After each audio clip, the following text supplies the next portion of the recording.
पिताजी जल्दी चलिए, वरना मैं आज स्कूल में देरी से पहुंचूंगा।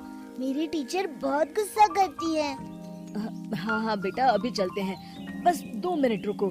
तभी रमेश की पत्नी कमरे से बाहर आती है और रमेश से कहती है, सुनिए जी, आज शाम को आप ऑफिस से जरा जल्दी घर आ जाइएगा। याद है ना, आज आपको मुझे शॉपिंग कराने के लिए लेकर जाना है। अरे भाग्यवान, इस महीने हाथ जरा तंग है। मेरी मानो तो शॉपिंग का विचार कुछ दिनों के लिए अपने दिमाग से निकाल ही दो। मैं तुम्हें अगले महीने पक्का शॉपिंग कराने ले जाऊंगा। अभी मुझे चलना चाहिए, वरना राजू को स्कूल पहुंचने में देर हो जाएगी। देखिए जी, अब आपके ये बहाने पुराने हो चुके हैं। मैं कुछ नहीं जानती। आज शाम को मुझे शॉपिंग करने जाना है, मतलब जाना है। आगे आपकी मर्जी। अच्छा ठीक है भाग्यवान, अब तुम पूरा घर सर पर मत उठाओ, मैं कुछ करता हूँ। इतना कहकर रमेश अपने बेटे राजू को लेकर वहाँ से चला जाता है। घर से निकलने के लिए रमेश जैसे ही अपनी मोटरसाइकिल शुरू करता है, तभी उसकी माँ उसे आवाज देकर कहती है, अरे रमेश, आज शाम को मुझे कुछ पैसे दे देना। याद है ना, मैंने तुझसे कहा था कि मुझे मंदिर में चढ़ावा चढ़ाना है। अरे माँ, मेरी तनख्वाह आने में अभी 10 दिन बचे हैं। अभी मेरे पास बिल्कुल पैसे नहीं है। हाँ, मेरी तनख्वाह मिलते ही मैं तुम्हें पैसे दे दूंगा। रमेश की माँ चिढ़कर कहती है, अरे तेरा दिमाग तो खराब नहीं हो गया?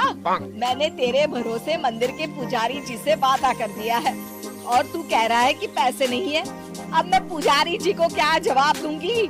तुझे तो मेरी इज्जत की भी कुछ परवाह नहीं है। अच्छा ठीक है माँ, अब तुम गुस्सा मत करो, मैं शाम तक कुछ इंतजाम करता हूँ। इतना कहकर रमेश वहाँ से चला जाता है।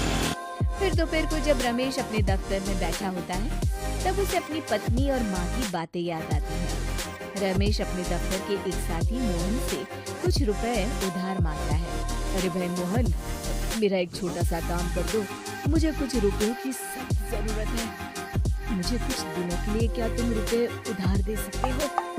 अरे रमेश भाई, मैं तुम्हें पैसे उधार तो दे सकता हूँ, लेकिन मुझे वक्त पर पैसे लौटा देना। वैसे भी मेरा मानना है कि दोस्ती यारी में कभी पैसों का व्यवहार नहीं करना चाहिए। ये कहावत तो तुमने सुनी होगी कि उधार प्रेम की कैंची है। मैं नहीं चाहता कि पैसों को लेकर हमारा रिश्ता खराब हो। अरे मोहन, तुम बिल्कुल चिंता मत करो, मैं तुम्हारे पैसे वक्त पर लौटा दूंगा। फिर मोहन रमेश को पैसे दे देता है। शाम को घर आकर रमेश कुछ पैसे अपनी माँ को देता है और साथ ही अपनी पत्नी को भी शॉपिंग कराने बाजार लेकर जाता है। रमेश की पत्नी और उसकी माँ का स्वभाव जरूरत से ज्यादा खर्चीला होने के कारण दोनों हमेशा बेवजह पैसे खर्च करती हैं। फिर एक दिन, सुनिए जी, अगले हफ्ते हमने छुट्टियों में कहीं बाहर जाने का प्लान बनाया था। आपने पैसों का इंतजाम कर लिया ना? अरे अभी कहाँ, अभी तो मेरे पास बिल्कुल पैसे नहीं है। हम कभी और चले जाएंगे। देखिए जी, मैंने सभी सहेलियों से कह दिया है कि मैं बाहर घूमने जा रही हूँ। अगर मैं नहीं गई तो सब मुझ पर हंसेंगी। आप कहीं से भी पैसों का इंतजाम कीजिए जी। इतना कहकर रमेश की पत्नी वहाँ से चली जाती है। वहीं दूसरी तरफ रमेश की माँ भी तीर्थ यात्रा जाने की जिद करती है और रमेश से पैसे मांगती है। फिर अगले दिन रमेश एक सेठ से पैसे उधार लेकर अपनी पत्नी और बेटे को घुमाने ले जाता है और अपनी माँ को भी तीर्थ यात्रा पर भेज देता है। लेकिन जैसे ही रमेश अपनी छुट्टियाँ बिताकर वापस आता है, कर्जदार उसका जीना मुश्किल कर देते हैं। इतना ज्यादा कर्ज एक साथ अपने ऊपर देख रमेश काफी परेशान रहने लगता है। फिर एक दिन राजू की स्कूल की फीस वक्त पर न भर पाने के कारण रमेश को स्कूल में बुलाया जाता है। स्कूल के प्रिंसिपल साहब रमेश को सख्त हिदायत देते हैं कि अगर वक्त पर स्कूल की फीस नहीं भरी गई तो उनके बेटे का नाम स्कूल से काट दिया जाएगा। अपने बेटे की स्कूल की फीस भरने के लिए रमेश अपने दोस्त गिरधारी से कुछ पैसे उधार ले लेता है और स्कूल की फीस भर देता है। रमेश की माँ और उसकी पत्नी खर्चे और घर की जिम्मेदारी संभालते संभालते धीरे धीरे रमेश पूरी तरह कर्ज में डूब जाता है। और तभी एक दिन दफ्तर में काम करते समय रमेश की तबीयत अचानक बिगड़ जाती है और वो बेहोश होकर गिर पड़ता है। उसे जल्दी से पास के एक अस्पताल में भर्ती कराया जाता है। रमेश के घर वालों को ये बात पता चल जाती है तो वे सभी अस्पताल पहुंचते हैं। अस्पताल के डॉक्टर साहब उन्हें बताते हैं, देखिए, देर रात तक जागने और जरूरत से ज्यादा काम करने की वजह से इन्हें चक्कर आ गया था। बेहतर यही होगा कि इन्हें कुछ दिनों के लिए पूरी तरह आराम करने दिया जाए।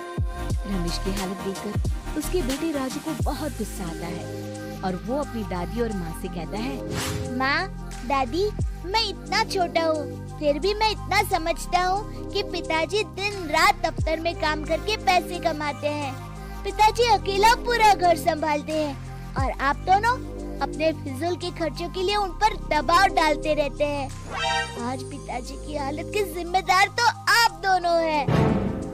राजू की समझदारी भरी बातें सुनकर रमेश की माँ और पत्नी को अपनी गलती का एहसास होता है और दोनों की आंखों में आंसू आ जाते हैं। फिर कुछ दिनों के बाद रमेश की तबीयत एकदम अच्छी हो जाती है और वो पहले की तरह अपने काम पर जाने लगता है। रमेश की माँ और पत्नी अब उसे किसी प्रकार की कोई तकलीफ नहीं देते और ना ही उससे किसी चीज की मांग करते हैं। फिर देखते ही देखते रमेश अपने कर्ज के सारे पैसे चुका देता है। उसकी जिंदगी पहले की तरह अच्छी हो जाती है और वो अपने परिवार के साथ खुशी खुशी रहने लगता है। शिक्षा, हमारे रिश्ते एक तराजू की तरह होते हैं जिसकी दोनों ओर जिम्मेदारी और समझदारी का वजन बराबर होना